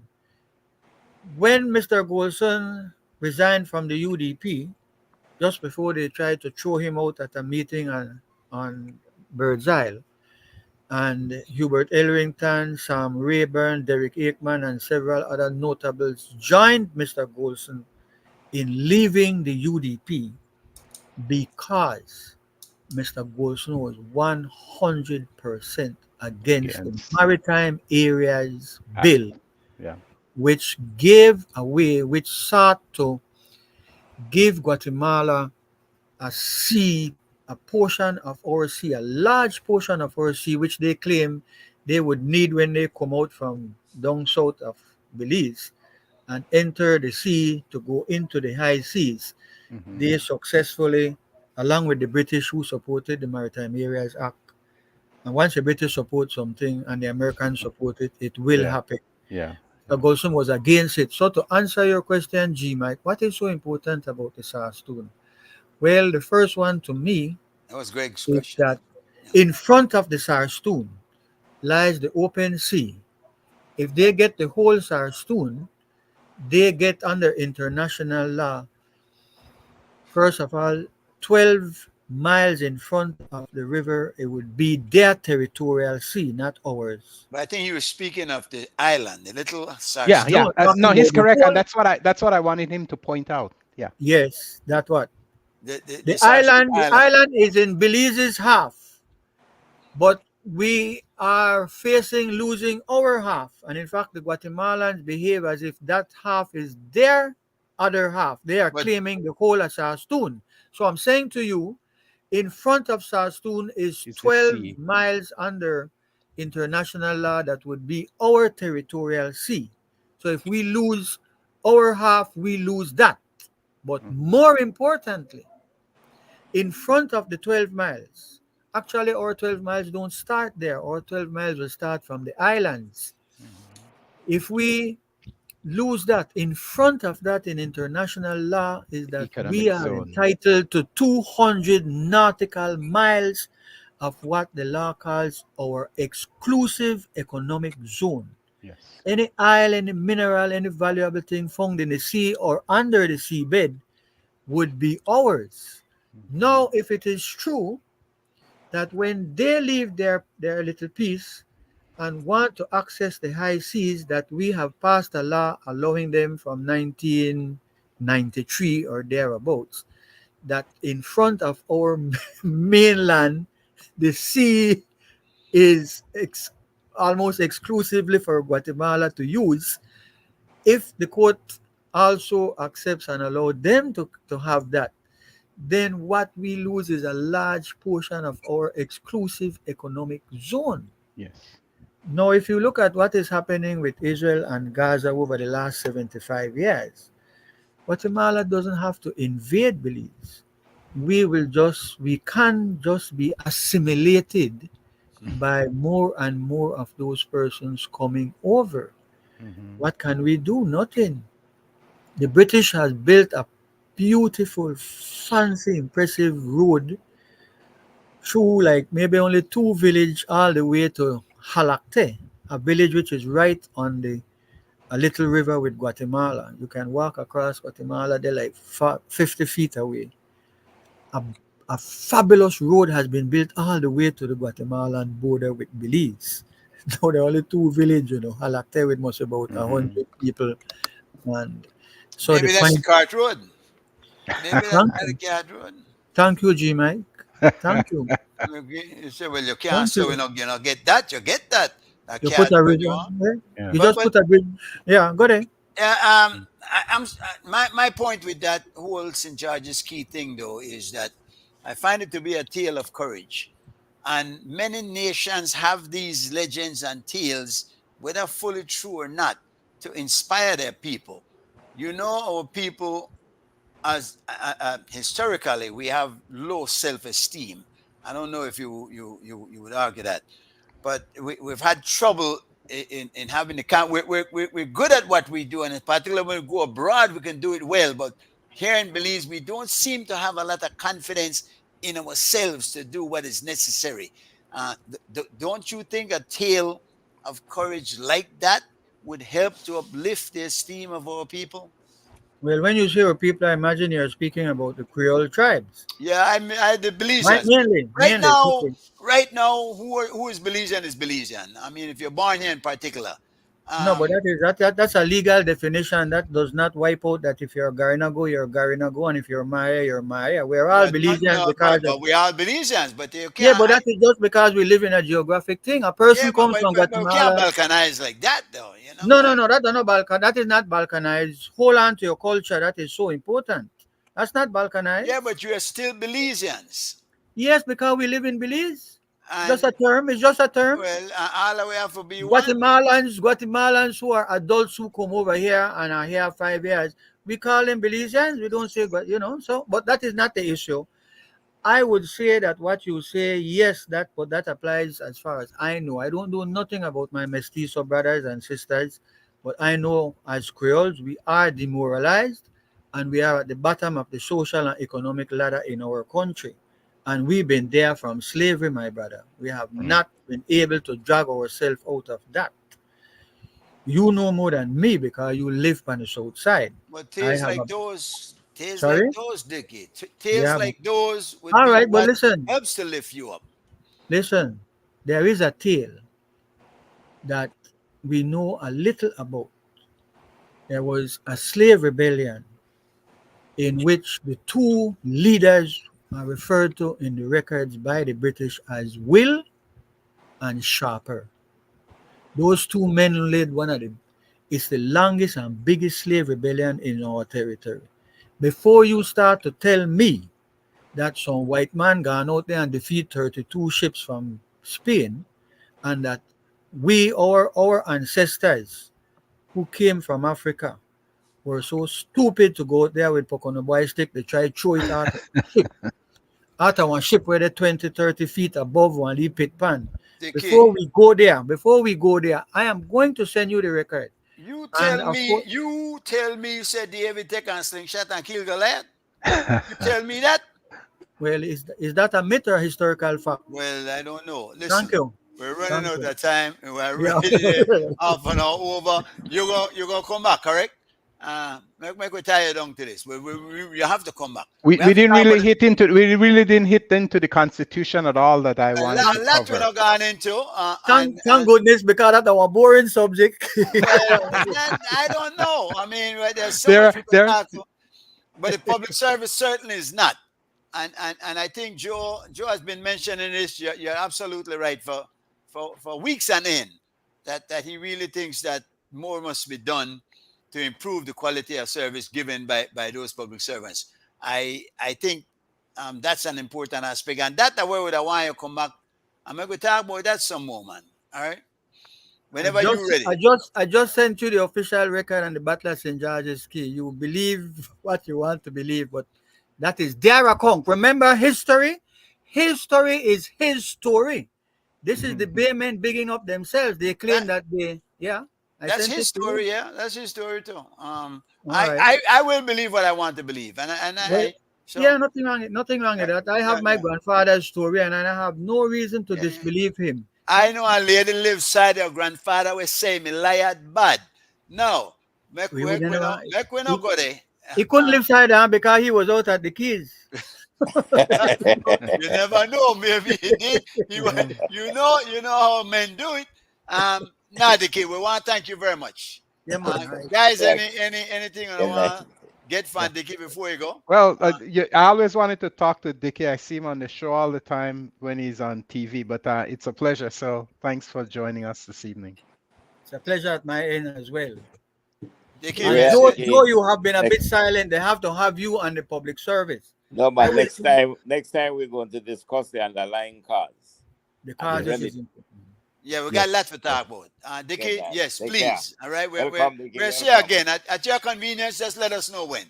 It could be next week if you want, but we know probably knowing you as tied up as you are, as busy as you stay. How is it? Is it true that Dickie gets off everybody that he represents?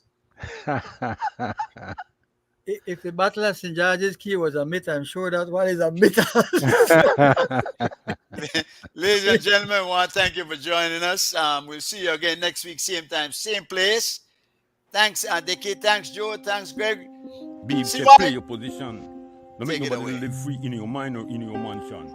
You need to stop them make assumption. Free bars stick like gumption. Chop. Boom, peel it off. Give the technician time for place the hook up. Big mistake. We judge the content by the cover and not read the book. This is peel it off. Give the technician time for place the hook up. Big mistake. We judge me by the color of my skin and by the way how I look. Then they try rap with culturally. We wax lyrically, spiritually, truthfully, exposing evil spirits and hypocrisy. We do this habitually. Keep the mental vibes up at any party. Levels to my chef game is type culinary. Dropping so many gems they call me jewelry. We no need no chat GBT. We do this organically. Boom, peel it off. Give the technician time for place the hook up. Big mistake. We judge the content by the cover and not read the book. Boom, peel it off. Give the technician time for place the hook up. Big mistake. We judge me by the color of my skin and by the way how I look. Bob say, if they turn tonight, you would have find out how much people they hate you just for spite. We good on this side, so they could have hate with all their might. Hate we cause the bars tight. Cause me and my team they catch Lee light. So try bring your feelings to this fuck fight. Call me Cleveland when a time for take flight. Boom, peel it off. Give the technician time for place the hook up. Big mistake. We judge the content by the cover and not read the book. Boom, peel it off. Give the technician time for place the hook up. Big mistake. We judge me by the color of my skin and by the way how I look. Then they try rap with culturally. We wax lyrically, spiritually, truthfully, exposing evil spirits and hypocrisy. We do this habitually. Keep the mental vibes up at any party. Levels to my chef game is type culinary. Dropping so many gems they call me jewelry. We no need no chat GBT. We do this organically. Boom, peel it off. Give the technician time for place the hook up. Big mistake. We judge the content by the cover and not read the book. Boom, peel it off. Give the technician time for place the hook up. Big mistake. We judge me by the color of my skin and by the way how I look.